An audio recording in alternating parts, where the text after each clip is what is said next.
You and I have spoken about, how difficult or easy it is to get AEW interviews. I know that you did some work with them in the past.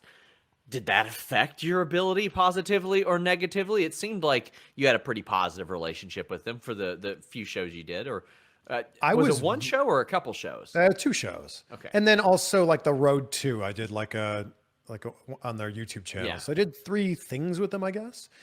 But leading up to all of those, like leading up to the first event, leading up to the first Dynamite, I was either friends or friends of friends with people who had signed there. Like Chris Jericho was the first Hmm.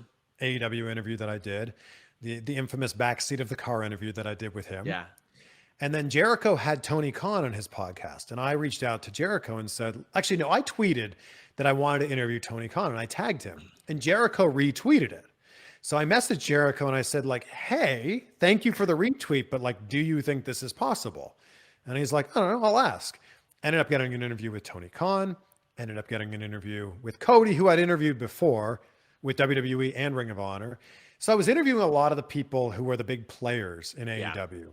And this was before they had like the system set up where it was like you need to ask someone for approval and then you got approval and then they set up a time. This was more of just like I was contacting people that I knew. So it was The good old after days. Cody, I talked to the Young Bucks, and then after doing all of those interviews, they reached out to me and said, "Would you want to be part of the first episode?" And I'm like, "Yes, absolutely."